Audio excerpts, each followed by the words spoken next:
हमारे प्रधानमंत्री कहते रहे हैं। उनका विजन देश के समुद्री क्षेत्र को वैश्विक मानचित्र पर अग्रणी बनाना। अब मैथनॉल व्यापार में अग्रणी स्थान बनाने की कोशिश कर रहे हैं। कांडला अंतर्राष्ट्रीय व्यापार मार्ग के साथ रणनीतिक रूप से विस्तृत होने के कारण मैथनॉल कम कार्बन और रहित ईंधन की पेशकश करने के लिए सबसे अच्छे स्थान में से एक। Now, Kandla being strategically located along this international trade lane will be one of the best points to offer them methanol fuel, the low carbon fuel or the green fuel to these vessels. So for that, we have already engaged with the consultancy services for assessing our existing facilities. We are already handling methanol as cargo. We are only going to switch over and use that facility or reconfigure that facility to provide bunkering services here.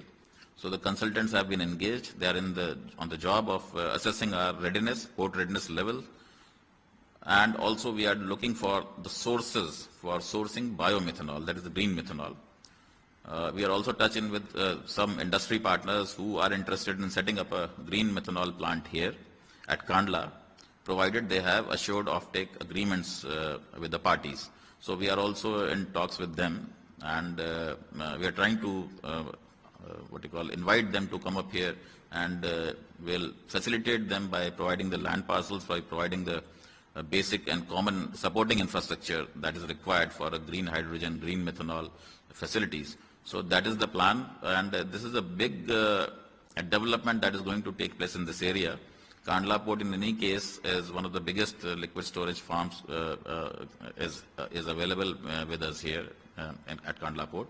So we will again be having green hydrogen, green ammonia and methanol storage facilities, production plants. That will create huge amount of job opportunities for the local youth, and it will require a completely different set of skills and knowledge, training. So this industry is an emerging industry, niche area. So for that also we have planned to conduct courses, trainings, and we are starting with the modular training programs for the youth of the local youth here, so that to make them aware of the nuances of hydrogen, ammonia, methanol, what is to be done, what is not to be done with these molecules, and what are the safety requirements while handling these molecules. So do's and don'ts of storing, producing, handling. So on the capacity building side, we are also taking care of the training and skill set here. So the plan is to create an ecosystem where you have trained manpower already available in place by the time the industry starts setting up here at our in our premises. So that is the plan.